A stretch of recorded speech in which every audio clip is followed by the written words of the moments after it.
నమస్తే. సింగర్ మంగ్లీ ఇంట్లో జరిగినటువంటి చిన్న పార్టీలో కావాల్సుకునే బీఆర్ఎస్ నేత పైన ఒక ఫాల్స్ అలిగేషన్ వేస్తూ నెగిటివ్ ప్రాపగండా సోషల్ మీడియాలో మోపుతున్నటువంటి సిచ్యువేషన్ చూస్తా ఉన్నాం. దీనికి సంబంధించి బషీర్బాగ్ సిసిఎస్ సెంటర్కి మరి కంప్లైంట్ ఇవ్వడానికి రావడం జరిగింది. ఆ నేత బీఆర్ఎస్ నేత రాజీవ్ సాగర్ గారికి సోషల్ మీడియాలో నెగిటివ్ ప్రాపగండా మోపుతా ఉన్నారు. తన పేరు కావచ్చు, లేకపోతే ఏదైతే పరువు నష్టం కావచ్చు, సో ఇవన్నీ భంగంగా అంశం ఉంటుంది కాబట్టి సో ఇదే అంశంపైన మనతో మాట్లాడేందుకు అడ్వకేట్ జక్కుల లక్ష్మణ్ గారు ఉన్నారు. ఒకసారి వారితో మాట్లాడండి. చెప్పండి అన్న, ఎట్లాంటి యాక్షన్ తీసుకుంటా ఉన్నారు? క్లియర్గా మేము ఇక్కడ రాజీవ్ గారు అంటే సీనియర్ బీఆర్ఎస్ లీడర్, పార్టీకి చాలా సంవత్సరాలుగా సర్వీస్ చేస్తున్న వ్యక్తి మీద నాకు తెలిసి నేను కూడా రాజీవ్ గారిని గత 17-18 ఇయర్స్గా చూస్తున్నాను. ఎలాంటి కాంట్రవర్సీకి వెళ్ళాడు, ఎలాంటి పొలిటికల్గా ఆయన ఎవరిని కూడా పేరు పెట్టి కూడా ఎవరిని కూడా అట్లా చేయని వ్యక్తి. అదే ఆయన మీద అంటే డ్రగ్స్కి సంబంధించి అంటే మంగ్లీ గారికి బర్త్డేకి సంబంధించిన పార్టీలో రాజీవ్ గారికి సంబంధించిన అంటే మిస్రీప్రజెంట్ అంటే మిస్లీడ్ చేస్తున్నారు. అంటే సొసైటీలో ఆయనకున్న పేరుని కావచ్చు, ఆయనకున్న సీనియారిటీని కావచ్చు మిస్లీడ్ చేయడానికి ఈ పోస్టులు ఏది మన మార్పు మొదలైంది అనే ట్విట్టర్ హ్యాండిల్, అదేవిధంగా తెలంగాణ స్క్రైబ్ అనే ట్విట్టర్ హ్యాండిల్స్లో ఇలా ఫేక్ ప్రచారం చేయడం జరిగింది. అదేవిధంగా ఆ రోజు ఇన్సిడెంట్ జరిగిన టైంలో రాజీవ్ గారు ఆ బర్త్డే పార్టీలో లేరు. అది మార్ఫింగ్ యాక్ట్ కూడా బిఎన్ఎస్ యాక్ట్ ప్రకారం కూడా యాక్షన్ తీసుకోమని మేము ఏసీపీ గారిని కోరడం జరిగింది. యాక్చువల్ నిన్న రాజీవ్ గారు వస్తే కంప్లైంట్ తీసుకోవడానికి కూడా వాళ్ళు ఆలోచించాల్సిన పరిస్థితిలో ఈరోజు తెలంగాణ పోలీస్ డిపార్ట్మెంట్ ఉందని క్లియర్గా అర్థమవుతుంది. అంటే చట్ట ప్రకారం చట్టం వాళ్ళకు కొన్ని అధికారాలు ఇచ్చింది, చట్టం కొన్ని వాళ్ళకు డ్యూటీస్ కూడా నిర్వర్తించే రైట్స్ చట్టం కల్పించినప్పటికీ ఈరోజు మేము కొన్ని సెక్షన్స్ని వాళ్ళకి ఎక్స్ప్లెయిన్ చేసిన తర్వాత ఈ కంప్లైంట్ రిసీవ్ చేసుకోవడం జరిగింది. రిసీవ్ చేసుకున్న తర్వాత ఇమీడియట్గా ఎఫ్ఐఆర్ చేయాలి. ఇప్పుడు ఆన్లైన్ చేసినట్టు రాజీవ్ గారికి మెసేజ్ రావడం జరిగింది. యాజ్ పర్ ఇప్పుడు ఇచ్చిన కంప్లైంట్ ప్రకారం ఎవరైతే ఆ సోషల్ హ్యాండిల్స్లో ట్విట్టర్ హ్యాండిల్స్లో ఎఫ్ఐఆర్ మన ఎగనెస్ట్గా రాజీవ్ గారికి ఎగనెస్ట్గా ప్రచారం చేస్తున్నారో, లేని మార్ఫింగ్ని క్రియేట్ చేసి వాళ్ళు చేస్తున్నారు, వాళ్ళ మీద ఇమీడియట్గా ఆ పోస్టులు డిలీట్ చేయాలి. అదేవిధంగా సెక్షన్ 351, 352, 353, 356 కింద వాళ్ళ మీద యాక్షన్ తీసుకోవాలని మేము ఏసీపీ గారిని కన్సల్ట్ ఇన్వెస్టిగేషన్ అధికారిని కోరడం జరిగింది. వాళ్ళు మేము ఫర్దర్గా ఇన్వెస్టిగేషన్ పూర్తి చేసిన తర్వాత ఎఫ్ఐఆర్ చేస్తామని చెప్పడం. అంటే క్లియర్గా చూడండి, ఇక్కడ మళ్ళీ డ్రగ్స్ పార్టీలో అడ్డంగా దొరికిపోయిన కేటీఆర్ టీం, అదేవిధంగా తెలంగాణ స్క్రైబ్ వెన్స్డే రోజు, అదేవిధంగా ఇది మార్పు మొదలైంది సింగర్ మంగ్లీ పార్టీలో బీఆర్ఎస్ నాయకులు, మంగ్లీ ఇచ్చిన బర్త్డే పార్టీకి హాజరైన బీఆర్ఎస్ నాయకుడు రాజీవ్ సాగర్ మేడే. అంటే మీరు ఆలోచించండి, అంటే ఇన్సిడెంట్ అంటే బిఎన్ఎస్ యాక్ట్ క్లియర్గా చెప్తుంది ప్లేస్ ఆఫ్ అఫెన్స్, అంటే ప్లేస్ ఆఫ్ అఫెన్స్ ఎక్కడ జరిగింది, ఆ జరిగినప్పుడు అక్కడ ఈ రాజీవ్ సాగర్ అనే వ్యక్తి ఉన్నారా లేరా మినిమం వాళ్ళు చూసుకొని ఈ పోస్టులు వేయాల్సిన అది. అదేవిధంగా కన్సర్న్ డిపార్ట్మెంట్ కూడా మేము కంప్లైంట్ ఇచ్చిన తర్వాత వాళ్ళు ఎంక్వైరీ చేయాలి. ఎంక్వైరీ చేసిన తర్వాత వాళ్ళు నిజంగా ఫాల్స్ ఆఫ్ ఫేక్ అని చెప్పి రిపోర్ట్ ఫైల్ చేయాలి. కానీ కంప్లైంట్ ఇవ్వడానికి అంటే పిఎస్ పరిధిలోకి మమ్మల్ని వెళ్తామంటే కూడా ఆపే ప్రయత్నం జరిగింది ఈరోజు. అంటే పోలీస్ సిస్టమ్ ఏం చేస్తుంది అనేది క్లియర్గా మాకు అర్థమవుతుంది. కానీ రాజీవ్ సాగర్ గారి విషయంలో క్లియర్గా దీని మీద ఎఫ్ఐఆర్ చేయాలి. ఎవరైతే సోషల్ హ్యాండిల్స్లో తనకు అగెనిస్ట్గా డిఫమేటరీ వర్డ్స్ వాడుతూ డిఫమేటరీ పోస్టులు పెట్టారో వాళ్ళ మీద యాక్షన్ తీసుకోవాలి, ఎఫ్ఐఆర్ నమోదు చేసి వాళ్ళని రిమాండ్ చేయాలని చెప్పి మేము ఏసీపీ గారిని కోరడం జరిగింది. ఏం చెప్తారన్న, అంటే మీ పేరు చాలా చూస్తూ ఉంటాము సోషల్ మీడియాలో, ఇలాంటి వాటికి చాలా దూరంగా ఉంటారు మీరు, అట్లాంటిది అంటే మిమ్మల్ని తగ్గించే ప్రక్రియలు అనుకోవచ్చు? 100% ఏదైతే పార్టీ కోసం పనిచేస్తూ ఉన్నారో ఒక లేయర్లో ఆల్రెడీ పొద్దున్న లేస్తే కేసీఆర్ గారి మీద, కేటీఆర్ గారి మీద, హరీష్ రావు గారి మీద ఒక లేయర్ని వాళ్ళని ఎప్పటికప్పుడు వాళ్ళని ఇబ్బంది పెట్టాలనే ప్రయత్నం ఒక సైడ్ జరుగుతూనే ఉంది. వాళ్ళ కోసం పనిచేసే సెకండ్ లేయర్ నాయకులను వాళ్ళని ఇబ్బంది పెడితే వీళ్ళు యాక్టివ్గా పనిచేయలేరు, వాళ్ళని ఒక సైకలాజికల్గా ఇబ్బంది పెట్టి ప్రయత్నం చేసే ఆలోచనలో భాగంగా ఇది. ఎందుకోసం అంటే నేను క్లియర్గా చెప్తా ఉన్నా, మీరు ఇక్కడ చూడొచ్చు, ఇది మార్పు మొదలైందనే దాంట్లో నేను ఎప్పుడో పాత ఫోటోని తీసేసి ఇక్కడ దాని కింద వీడియో లింక్ చేశారు. వీడియోలో నా హైట్ ఉన్న వ్యక్తిని రౌండ్ మార్క్ చేసి అక్కడ రాజీవ్ సాగర్ ఉన్నాడని చెప్పి ఇక్కడ మీరు క్లియర్గా ఈ ఫోటోలో ఎవరో ఈ వ్యక్తి కూడా తెలియదు నాకు, వాళ్ళకి సంబంధించిన వ్యక్తి, వాళ్ళకి సంబంధించిన వ్యక్తిని రౌండ్ ఫిగర్గా తెల్ల షర్ట్ వేసుకున్నోడల్లా అదే రాజకీయ మా పేర్లే ఉండవు కదా, ఎంతోమంది తెల్ల షర్ట్లు వేసుకుంటారు, అంతసేపు తప్ప బీఆర్ఎస్ నాయకులు తెల్ల షర్ట్ వేసుకుంటారు, మొత్తం బీఆర్ఎస్ నాయకులు ఉంటారు కదా, ఏదో సామెత ఉంటుంది ఎర్రచీర కట్టుకుందల్లా, అలాంటి పరిస్థితి వల్ల కాంగ్రెస్ పార్టీ నాయకులు చేస్తూ ఉంటారు. ఇక్కడ పోలీసు వాళ్ళు కూడా నిన్న మేము సాయంత్రం నాకు ఉదయం 7:30 నుంచి నేను బీఆర్కే భవన్ దగ్గర ఉన్నా.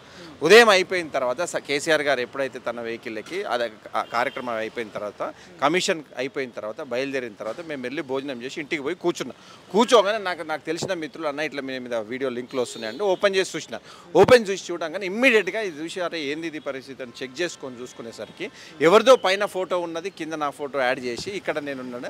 అంతకుముందు నేనున్నది ఏ ప్రాంతంలో అంటే బీఆర్ఎస్వి ఉపాధ్యక్షుడు తుంగబాలు అనే జన్మదినం రాయగిరిలో జరిగింది. మా జిల్లా నాయకుడు కాబట్టి మేము అక్కడికి వెళ్ళి సాయంత్రం 4 గంటల వరకు రిటర్న్ వచ్చినాం. 4 గంటల తర్వాత రిటర్న్ వచ్చిన తర్వాత పార్టీలో అదే రోజు party general secretary Bhavan incharge Ravula Chandrasekhar గారి జన్మదినం తనని సార్ని కలిసేసి ఇంటికి వెళ్ళిపోయినా. తెల్లారు ఉదయం నుంచి ఇక్కడ ఉన్న తర్వాత ఎంత క్లియర్గా మేము ఎక్కడున్నది ఏం సంగతి అనేది సోషల్ మీడియాలో ఆల్రెడీ నేను పోస్ట్ చేసిన. వాళ్ళు పోస్ట్ చేసినారు. ఇప్పుడు ఎక్కడ కార్యక్రమం చేసిందో వాళ్ళు రెగ్యులర్గా పోస్ట్ చేసుకుంటారు. వాళ్ళు ఏ రోజు నేను కూడా నా కార్యక్రమం ఎక్కడికి పోయినా అనేది నేను రెగ్యులర్గా పోస్ట్ చేసుకుంటున్నాను. ఇంత క్లియర్గా ఇంత పద్ధతి ప్రకారం పనిచేస్తూ ఉంటే మా మీద ఏదో దుష్ప్రచారం చేసి ఇబ్బంది పెట్టినంత మాత్రం నువ్వు ఎంత దుష్ప్రచారం చేస్తే నిన్నటి వరకు కొంచెం మంచిగా మాట్లాడాం, ఇవాళ నుంచి ఇంకెక్కువ గట్టిగా మాట్లాడతాం. నేను ఏంటంటే మా మీద ఎంత ఇబ్బంది పెడితే అంత డబల్గా మాట్లాడతాం తప్ప మేము వెనక్కి పోయే పరిస్థితి లేదు. మాకు కేసీఆర్ గారు నేర్పింది ఉద్యమం. కొట్లాడే 14 సంవత్సరాలు కొట్లాడే వచ్చినాం. మాకేం పెద్ద ఇబ్బంది ఏం కాదు. మాకు ఇంతకుముందు ఉన్నది ఇప్పుడేం తేడా కూడా ఏం లేదు. ఖచ్చితంగా కొట్లాడతాం. నువ్వు ఎన్ని ఇబ్బందులు పెట్టినా అంతగా డబల్ పనిచేస్తుంది తప్ప మా మీద బట్ట కాల్చి బురద జల్లాలని ప్రయత్నం చేసి అంతకంతకు నీకు కూడా అదే జరుగుతుంది. చిన్న ఎగ్జాంపుల్ ఉంటుంది. ఎవడు ఒకరి మీద ప్రతి ఒక్కరికి ఒకరికొకటి ఉంటుంది. పొట్టుని పొడుగుడు కొడితే పొడుగుని పోషమ్మ కొడతాను ఒక సామెత ఉంది. అదే జరుగుతుంది. ఇంక నేనే ఇవాళ రాజ్యం వెళ్తా, అధికారం మొత్తం శాశ్వతం, అధికారం శాశ్వతం కాదు. ఇవాళ సోమవారం తర్వాత మంగళవారం వస్తుంది, మంగళవారం తర్వాత బుధవారం వస్తుంది. రొటేషన్ పద్ధతి. మాకు అవకాశం వచ్చింది, మేము చేసినాం. నీకు అవకాశం వచ్చింది, నువ్వు ప్రజలకు పనిచేయి. నువ్వు ప్రజల కోసం ఏ అవసరాలు ఉన్నాయో ఆ అవకాశాలు పనిచేయకుండా ఎంతసేపు పొద్దున్న లేసే కేసీఆర్ గారిని ఎట్లా లోపల ఇబ్బంది పెడదామా, కేటీఆర్ గారిని ఏం చేద్దామా, హరీష్ రావు గారిని ఇదే పంచాయతీ తప్ప ప్రజల కోసం. ఎందుకంటే ఆయన ఏం చెయ్యలేడు. నువ్వు చెప్పొచ్చిందే కాంగ్రెస్ పార్టీ అబద్ధాలు చెప్పుకునే ఇవాళ మీరు ప్రభుత్వంలోకి వచ్చారు. ఆ అబద్ధాలను కాపాడుకోవాలంటే ఇంకో 100 అబద్ధాలు తయారు చేయాలి. అదే పనిలో వాళ్ళు ఉన్నారు తప్ప. ఇవాళ నిన్న సాయంత్రం 7 గంటలకు సైబర్ క్రైమ్ ఆఫీస్కి వచ్చినాం మా మిత్రులందరినీ కలిసి. అడ్వకేట్లు వారు నిన్న వేరే దూర ప్రాంతాల్లో ఉన్నారు కాబట్టి నేనే ఇమ్మీడియట్గా టైం అయిపోతుందని తొందరగా వచ్చేసిన. 2 గంటలు కూర్చుంటే కనీసం వాళ్ళు మేము చట్ట ప్రకారం మేము చేస్తానికి వీలు లేదు, మీరు కోర్టుకు పోండి అని మమ్మల్ని ఖచ్చితంగా 2 గంటలు మమ్మల్ని కూర్చోబెట్టి అదే వాక్యం చెప్తే ఎవరైతే మా లీగల్ సెల్ ఇన్ఛార్జ్ భరత్ గారికి మన మోహన్ రావు గారికి చెప్తే మీరు ఖచ్చితంగా మీరు ఉదయం రండి, మనం ఆ లీగల్ ప్రకారం ఏ సెక్షన్స్ పెట్టాలో ఆ సెక్షన్స్ పెట్టి మన అడ్వకేట్ల ద్వారా పోవచ్చు అంటే మన లక్ష్మణ్ గారు భాస్కర్ వాళ్ళందరినీ కలిసి ఈరోజు వచ్చిన తర్వాత వచ్చినాక కూడా లోపలికి మమ్మల్ని పోనిచ్చే పరిస్థితులు. మాకంటే ముందు కాంగ్రెస్ నాయకులు 20-30 మంది లోపలికి పోయి కంప్లైంట్ ఇస్తానికి ఇచ్చారు. కానీ మేము పోవాలంటే ఒక అడ్వకేట్ పోవాలి, ఒక కంప్లైంట్ పోవాలి, వేరే వాళ్ళు పోనీయమని చెప్పి 10 నిమిషాలు ఆర్గ్యుమెంట్ చేసుకొని పైకి పోయిన తర్వాత ఏసీపీ మాత్రం ఏంటంటే మీరు కోర్టుకు పోండి అంటాడు. కోర్టుకు పోండి అన్న తర్వాత మా లక్ష్మణ్ గారు చట్ట ప్రకారంగా మా ఏదైతే యాక్ట్ ఉన్నదో అని ఖచ్చితంగా చెప్పి ఆర్గ్యుమెంట్ చేసిన తర్వాత తప్పదు వీళ్ళు చట్ట ప్రకారంగా వచ్చారు, ఖచ్చితంగా వీళ్ళు వదిలిపెట్టేటట్టు లేరు అని అనుకున్న తర్వాతనే కేసు రిజిస్టర్ చేసుకోవడం జరిగింది. కేసు రిజిస్టర్ చేసిన మాకు నెంబర్ కూడా వచ్చింది. నేను ఇవాళ దీని పరిస్థితి ఎట్టి పరిస్థితులు వదిలిపెట్టాను. ఎందుకోసం అంటే మాకు ఫొటోస్ సహా మేము సంపాదించినాం. ఎవరు పెట్టినరు, ఎవరి తర్వాత ఎవరు పెట్టారు అన్ని ఫొటోస్ కూడా వచ్చినాం. అవన్నీ సబ్మిట్ చేస్తాం.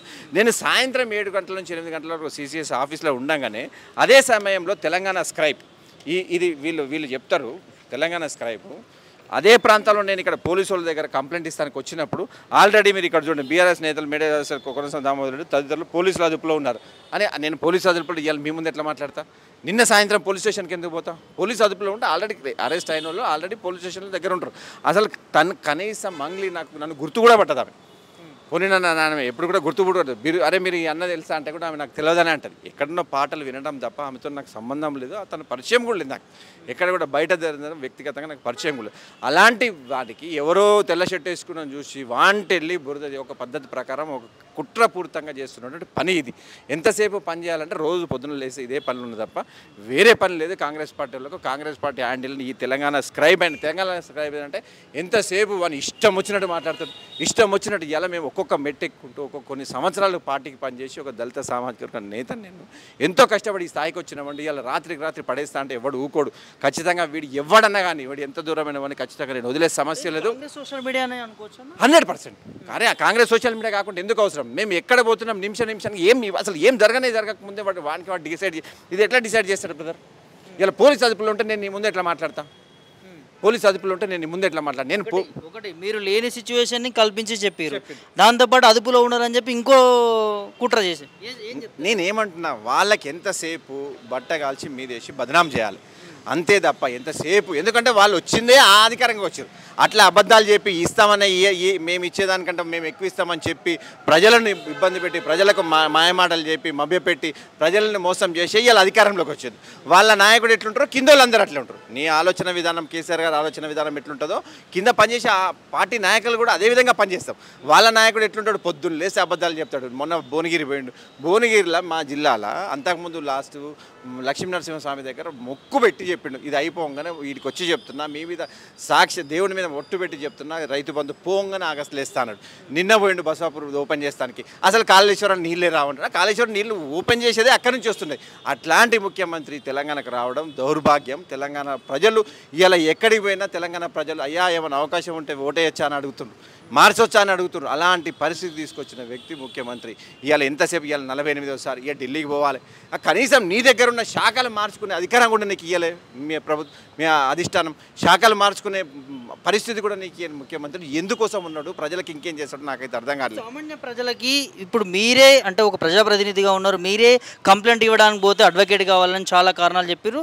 2 రోజుల నుంచి తిప్పించేటటువంటి పరిస్థితి. మరి అట్లాంటిది సామాన్య ప్రజల పరిస్థితి ఉంది. ప్రజాస్వామ్యం ప్రజాపాలన అని చెప్పి కాంగ్రెస్ పార్టీ చెప్తాను. నేనేం చెప్తున్నా బ్రదర్, ప్రజాపాలన అని చెప్పి ఆయన ముఖ్యమంత్రి ప్రమాణ స్వీకారం చేసేటప్పుడు ఏదైతే అంతకుముందు కాంగ్రెస్ పార్టీలో ఉన్నప్పుడు వేసిన ముళ్ళ కంచెలు, అంతకుముందు ప్రభుత్వం ఉన్నప్పుడు పోలీసు వాళ్ళు వేసిన ముళ్ళ కంచెలు తీసి ప్రజాపాలనలో ముళ్ళ కంచెలు ఉండవని అక్కడ నుంచి మాత్రమే తీసి ఇలా ఏం చేసిండు, రాష్ట్రం మొత్తం ముళ్ళ కంచెలు వేసిండు. తీసింది మాత్రం ప్రగతి భవన్ దగ్గర, కానీ రాష్ట్రం మొత్తం ముళ్ళ కంచెలు వేసిండు. ఇవాళ అదే కమాండ్ కంట్రోల్ సెంటర్లో ఏం పని చేస్తారు, పోలీసు వాళ్ళు పనిచేయాలి. కమాండ్ కంట్రోల్ సెంటర్లో అక్కడ ఉన్నటువంటి ఆఫీసర్లు అక్కడ ఉన్న టెక్నాలజీని పనిచేసుకొని ఏదైతే కేసులు విశదీకరించాలంటే వాళ్ళకున్న టెక్నాలజీ వాడుకోవడానికి అక్కడ ఉన్న సిస్టమ్ తయారు చేసిండు కమాండ్ కంట్రోల్ సెంటర్. ఇలా ఆయన ఏం చేస్తుండు, గవర్నమెంట్ ఎంప్లాయీ మీటింగ్లు పెడతాడు, గవర్నమెంట్ మీటింగ్స్లు పెడతాడు. ఆయన ఇంకేదో ఆయన వ్యక్తిగతంగా ఉన్న మీటింగ్లు పెడతాడు తప్ప ప్రజల కోసం అవసరం వచ్చే పనులు మాత్రం పోలీస్ స్టేషన్లో పోలీసు అధికారుల చేత చేపిస్తూ ఉంటారు. ఇవాళ సిపి ఆఫీస్లో ఏం జరుగుతూ ఉంది, ఇలా మేము కనీసం లోపలికి పోతాను కూడా ఈ పోలేని పరిస్థితి. కాబట్టి ప్రజలు మాలాంటి వాళ్ళకి ఇట్లా ఉన్నప్పుడు ప్రజల కోసం ఆ పరిస్థితి లేనే లేదు. కాబట్టి ఇలా ప్రజలు అల్లాడుతూ ఉన్నారు. ఎక్కడికి పోయినా పోలీస్ స్టేషన్, ఇంతకుముందు ఫ్రెండ్లీ పోలీస్ అన్నాం, ఇలా ఫ్రెండ్లీ పోలీస్ లేదు పరిస్థితి. పోలీసు కూడా ఇలా కాంగ్రెస్ నాయకులు తిరిగి పనిచేస్తూ ఉన్నారు. పోలీసులు కూడా వాళ్ళకు అనుగుణంగా ఇలా మేము కొట్టాడితే కూడా ఎఫ్ఐఆర్ చేసే పరిస్థితి లేదు. వాళ్ళు మేము కనీసం షేర్ చేస్తే మా మీద కేసులు పెడతా ఉంటారు. ఇలా మేము కంప్లైంట్ ఇది జరిగిందిరా బాబు, ఇది జరిగింది అని ప్రూఫ్తో సహా చూపిస్తే మా మీద వాళ్ళ మీద ఎఫ్ఐఆర్ చేస్తలేరు.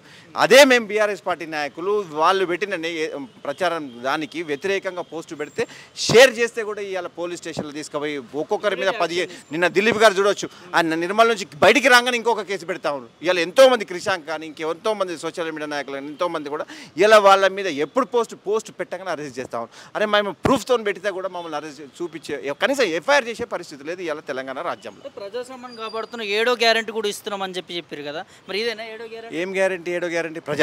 ప్రజాస్వామ్యమే కూని అయిందని మొత్తుకుంటా ఉన్నారు. ప్రజాస్వామ్యం కూని అయితే పోలీస్ స్టేషన్లు ఇట్లా ఉండవు. పోలీస్ స్టేషన్లే రాజకీయ నాయకులు ఆఫీసులో తిరిగా మాట్లాడినప్పుడు ప్రజాస్వామ్యం ఎక్కడ ఉంటుంది? ప్రజాస్వామ్యం ప్రజల దగ్గరికి పోవాలి, పాలన. ఇవాళ నేనేమన్నా ప్రజాస్వామ్యం 7వ గ్యారెంటీ అన్నప్పుడు ఇవాళ నువ్వేం చెప్పినావు, ప్రగతి భవన్లో ప్రతిరోజు ఉదయం నేను కలుస్తా అని చెప్పినావు. ప్రజల కోసం మా మంత్రులు ఉంటారు, మంత్రులు కాకుండా నేను ఉంటాను. ఎన్నిసార్లు పోయినావు? ఒకటేసారి వచ్చినావు, ఒకటేసారి ఒక మంత్రి వచ్చిండు. ఇంతవరకు ఉదయాల ప్రజాపాలన దగ్గర ఒక ఆఫీసర్లు తీసుకునేదానికి ఇంత దూరం వచ్చుడు ఎందుకు? ఆఫీసర్లు తీసుకుంటే కలెక్టర్లు ఆల్రెడీ సోమవారం కలుస్తూనే ఉన్నారు కదా, మరి ఇంకా ప్రజాపాలన ఎక్కడ ఉంది? చెప్పడం మాత్రమే ఒక్కటి తప్ప చేసే పనులకు చెప్పే మాటలకు ఎప్పుడు కూడా పోలిక ఉండదు. ఇప్పుడున్న ముఖ్యమంత్రికి ఆయన పెద్ద మాటలు చెప్తాడు, చేసే మాత్రం గలీజు పనులు తప్ప వేరే అసలు మాట్లాడడానికి కూడా అవకాశం లేదు. ఇప్పటికీ సోషల్ మీడియాలో ప్రచారం చేసి ఏం చెప్తారండి? మీకు న్యాయం కావాలంటే పోలీసుల నుంచి మీ డిమాండ్ ఏం చెప్తారు?